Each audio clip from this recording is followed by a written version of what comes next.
Thank you for coming. My name is Brian Costin from the Heartland Institute, Assistant Director of Government Relations. This is the last breakout panel.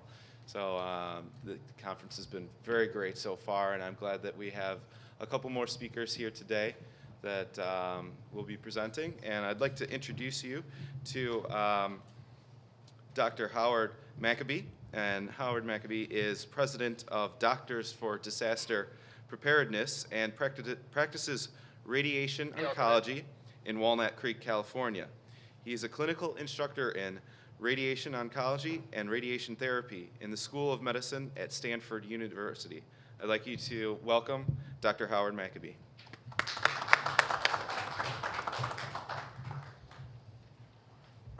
Let me start with some corrections. I'm not the president of Doctors for Disaster Preparedness. I was the president the first 2 years that it existed, and I've been on the board of directors ever since, so I'm a director. Our president is a very esteemed physician also, Dr. Jane Orient, and our organization is one of the co-sponsors of this meeting. I think I'm going to start with a self-introduction and amplify a little bit on my background because it relates directly to some of the things that I'm going to say today. I have a heavy bias toward the question of clouds and cosmic rays because I did my PhD thesis in 1966 with the title of Energy Loss of Heavy Charged Particles in Thin Absorbers, which is another way of saying it also is a general theory and experimental work on the ionization in clouds caused by cosmic rays. So I've been following the field at a distance for literally 40 years. After I finished my medical school, I was an intern in a big city hospital in San Francisco General Hospital. Through both summer months and winter months, I was an admitting intern. And my observation was that a lot more people came into the hospital in the winter than the summer, which is contrary to Al Gore's friends who say that heating hurts people a lot more than cooling. That led me to some other skepticism, and the result of that is the stuff that I'm going to present today. I'm going to start by reminding you that whether you believe in the cosmic ray theory or the solar fluctuation irradiance theory or CO2 as the cause of warming, we are having warming, and so the question is, does warming harm or help human health? That's the question I'm here to look at today.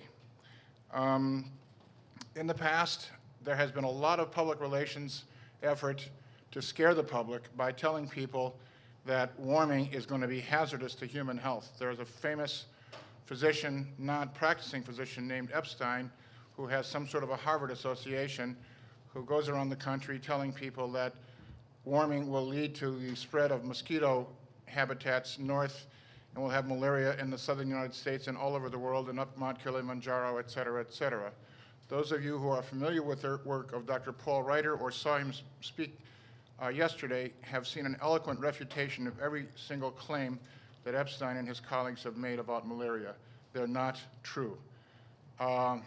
Just to review very briefly, malaria was endemic in much of the central and southern United States for 100 years until around 1860 to 1880, and we don't have it, and the climate is not cooler now than it was then. So malaria went away not because of climate, but because of drying up swamps, turning wetland into farmland, DDT, screens, all kinds of other measures called adaptation, which works so well and so much more efficiently than trying to decrease the carbon dioxide level.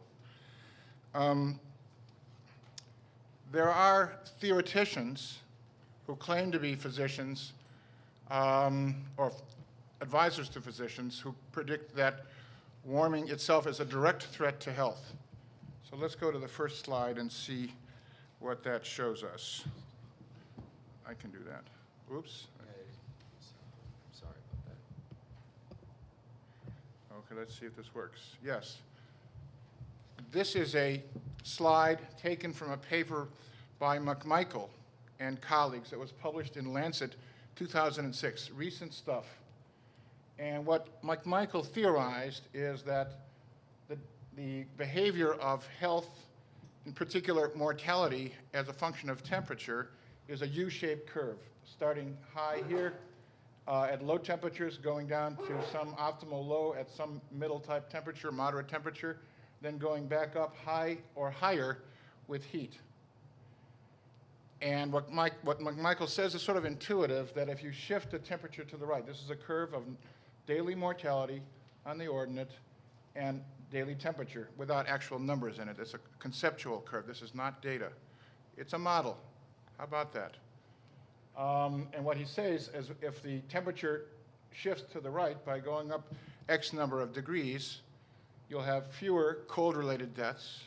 You can accept that because there'll be less colder cold days and more hotter days, and therefore there'll be increased mortality due to heat that will overcome, according to McMichael, according to the way he drew his concept, his model, that will be greater than the deaths from the deaths that are avoided from the warmth in the winter. Interesting model, very convincing. It got a major play in Lancet magazine, one of the two major British medical magazines, and it was adopted by the usual scare tactics in the public media about the coming terrible death rate due to warming. What does the data actually show on the relationship of temperature to mortality? Whoops. Well, first let's look at some global, very general data on mortality as a function of climate. This is a curve of a smooth curve drawn with what they call a polynomial type of expression. We won't explain that, based on the data on the entire world from 1900 to 2004. And this is by a scientist named Goklani, who I think is working for Cato at the current time. I have his book. If you want to know more about these larger questions, I recommend the book strongly. Let me get my book out to show you.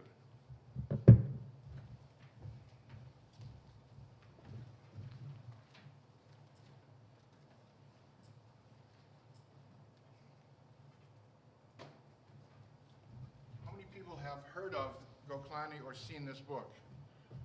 Well, I strongly recommend it on the larger subject of sort of like global impacts, economic especially, of climate change.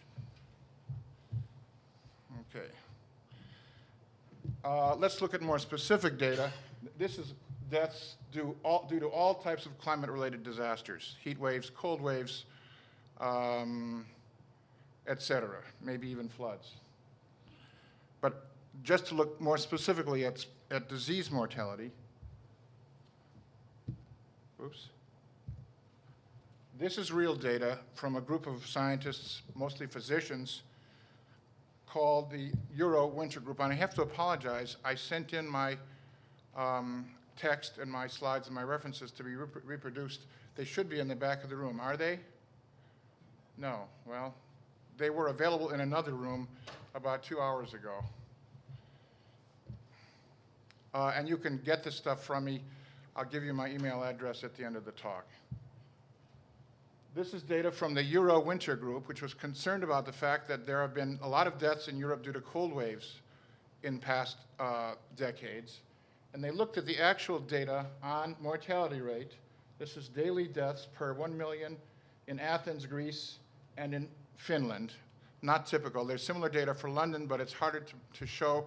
So the London data is more similar to Athens than it is to Finland, because Finland is pretty cold and pretty far north.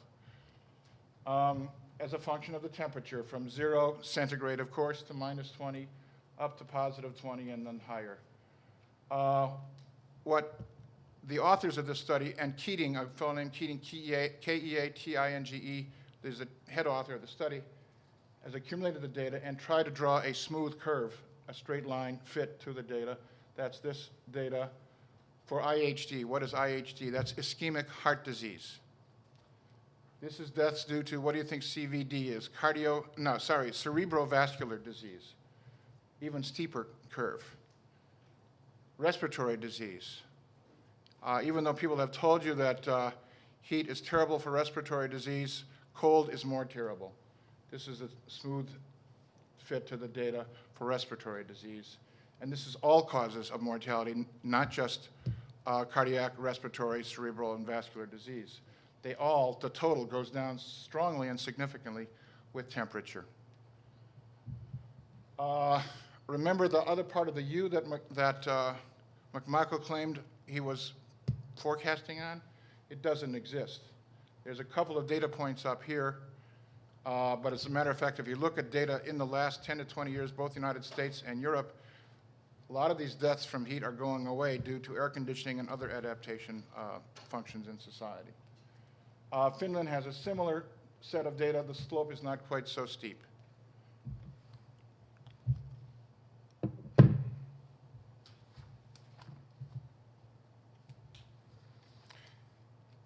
Before I go any further, I want to give credit to the person who started me on this quest. It's an unsung scientist by the name of Thomas Gale Moore, M-O-O-R-E. I don't know if he's a physician, but he is a very good scientist, and he wrote 2 published reports 12 and 13 years ago, which are in my references. Let me get my other sheet.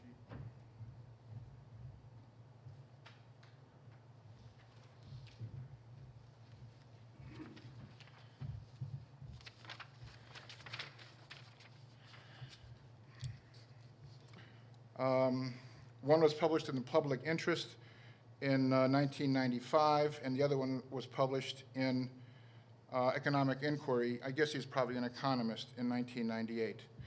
Anyway, Moore looked at data from the United States mortality statistics as a function of the seasons, summer, spring, winter, fall, and what he found was startling. At that time, when he was looking over this data from 10 and 15 years ago, the number of deaths due to cardiac, vascular, cerebrovascular, and respiratory diseases in the winter months was 7 times the number of deaths from the same diseases in the summer months. So what I'm saying is that the numbers here are quite amazing, the ratio between the deaths caused by winter to deaths caused by summer. It's not anywhere equal as the McMichael people would have you believe.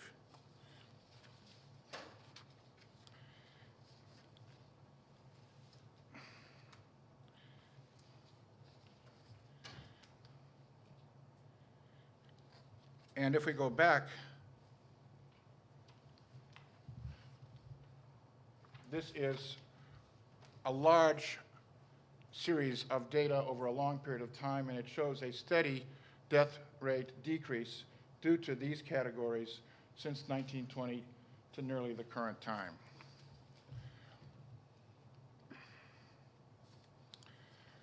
So my conclusion so far is that since we have already had approximately 0.5, 0.6, or 0.7 degrees centigrade warming of most of the globe on average over the past 60 to 70 years, and the death rates are going down, either warming is good for your health or we're doing successful adaptation. I claim that it's actually both, and I can't tell you how much of each is the root cause here.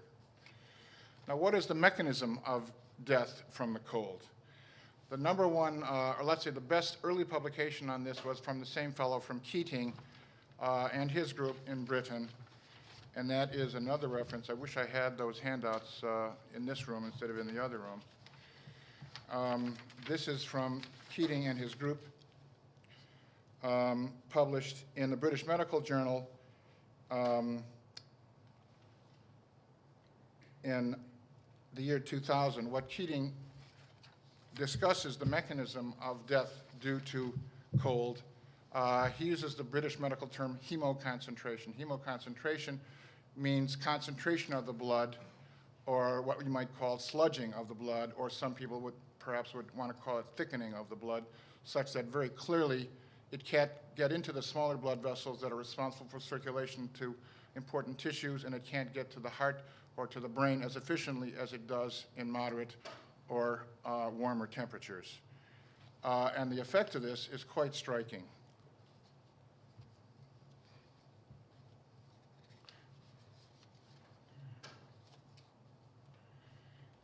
Okay, now sorry, what I had before was the European data. What about the American data? Are we substantially different from Europe in this respect, or the rest of the world for that matter? This is the American data, and this is new stuff. It was just presented 6 months ago at Berkeley at a conference on economic impacts of climate change. And this is not, like we saw before, this is not mortality versus temperature. This is daily mortality rate per 100,000 in this case, not per million. But the horizontal axis is the day of the year. This is mortality, all-cause mortality by the day of the year from day 0, which is January the 1st, or sorry, it's New Year's Eve, up to day 365. And again, you see a U-shaped curve, but it's not McMichael's U-shape.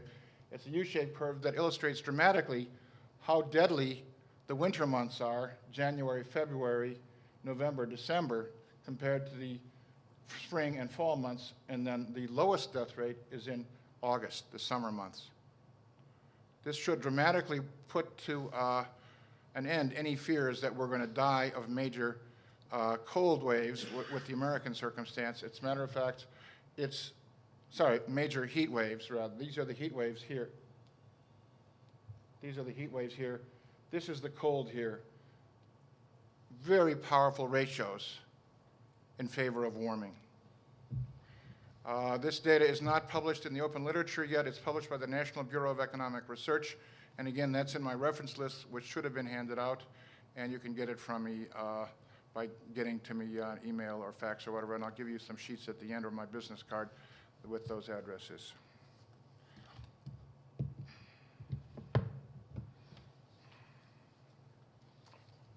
So what does that mean? What do we do with McMichael's concept or model?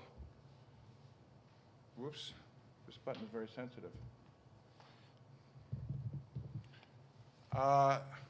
This is my revision of the McMichael model. We're plotting daily mortality. This is a schematic diagram. It's a conceptual idea, but the shape of this curve here is based on the actual data from the United States and European mortality as a function of temperature. So this is idealized mean daily temperature from low to high, daily mortality, and I'm shifting the temperature range from 2005, let's say, is from here to here, and let's say the global warming does continue for another 45 years, and it may not, with respect to the news that you've heard at this conference. But if it does, what will happen to the mortality data is that the area under this curve here will be gone because of the temperature increase. It will be replaced by the area under this portion of the curve here, and there will be a substantial, statistically significant, measurable decrease in mortality due to all causes, but especially due to cardiac disease, cerebrovascular disease, and respiratory disease. And I'm going to try to talk about the magnitude of this in a moment or two. I didn't know what to call this curve, so I think I'm going to think of something new. I'm going to call it the hockey stick. All right. That's the required joke of the morning. And just to see if there is validation for that on a more specific basis in statistical literature itself, this is another graph from Goklani's more or less comprehensive report. This is deaths and death rates from tornadoes, floods, lightning, hurricanes, and extreme temperatures. And it shows, again, a very clear long-term downward trend from the last 30 years or 25 years here. And the death data are the fluctuating lines, and then a linear curved fit. A linear fit gives a slope like this or a slope like this. And the data for deaths is different from the data on death rate, because the death rate is the number of deaths divided by the population, and the population changes. So you can use either one depending on what your purpose is. Now, you might say, well, so what? This doesn't tell us anything about heart attacks or strictly medical causes, but it turns out that the data are dominated by deaths due to temperature, not by lightning, hurricanes, tornadoes, and floods. There's many, many more people die from heart disease than die of any of those other causes, and the heart disease and the vascular disease and the strokes and the respiratory disease are exacerbated by cold.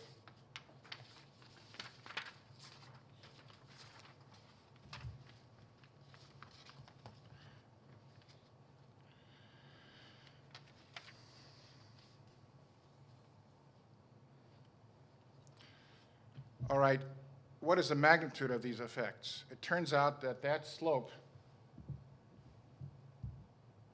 which is idealized in the Maccabee hockey stick, but actually measured in the Euro-winter data, is 1 to 2% per degree centigrade. That means, for example, the United States has about 3 million deaths a year. 2% of 3 million is 60,000 deaths per year per degree centigrade. So the warming that we've already had, 0.7 of a degree centigrade, would be about 45,000 deaths a year that had been avoided by the temperature change due to either natural or anthropogenic causes in the past 60 or 70 years. Now, how many deaths is that by comparison? That's about the same number of people that die on the highway every year. That's considered a major public health risk. It's more than the number of deaths from breast cancer, which is about 35,000 now. It's been going down about 1% a year for the past 25 years.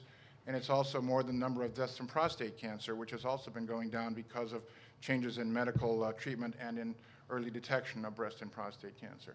So this is a significant public health improvement that we have already seen without realizing it due to the existing warming. And if we have another 2 degrees of warming, which is probably a moderate worst case assumption if you accept the anthropogenic predictions, it's going to be saving on the order of 100 to 150,000 lives over the next 50 years or so per year in the United States. The numbers for the world are even more dazzling. Another one of my favorite books, another one of my favorite books is called Cool It by Bjorn Lomborg. How many people have seen this and heard of it? Well, I recommend that you not only see it, but get it and read it. Lomborg is the most interesting, let's say, economist in this field. He accepts the anthropogenic theory of global warming. However, he does economic calculations on its effects and on what other measures can be done. The most important thing in this book is a graph of priorities, and there are 15 priorities of things that we can do economically to help the benefit of all of the people of the world, especially the poor and the people in developing countries, which are higher priority than CO2 reduction. Lomborg calculates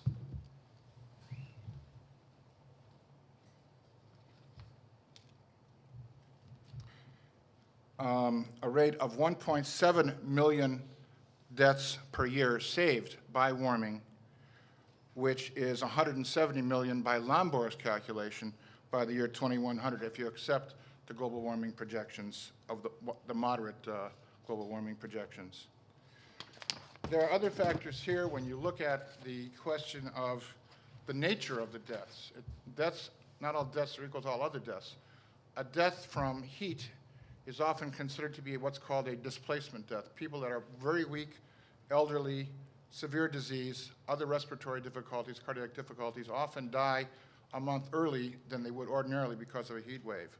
Whereas the deaths from cold represent diseases such as heart attacks, et cetera, that might not occur if it wasn't for the cold. So the lifespan that's lost due to cold deaths is much greater than the average lifespan that is lost due to a heat death. And that factor would be more than 10 to 1 and maybe as high as 20 or 30 to 1 in terms of the loss of lifespan due to cold. And so the benefit in terms of increased lifespan as opposed to mortality is harder to calculate. It's likely to be significantly larger than those 7 to 1 and 9 to 1 factors that I spoke about. Then there's one more question which is often asked: what about poor people? What about the developing countries? It turns out that there's another effect of increasing carbon dioxide, which hasn't been emphasized enough. You may have heard it before. The IDSOs, Sherwood IDSO and Craig IDSO have shown conclusively that plant production of all types of plants, food plants, trees, you name it, increases significantly with carbon dioxide. I'm not sure if I have that slide. Well, let's just take a look. I don't have that slide.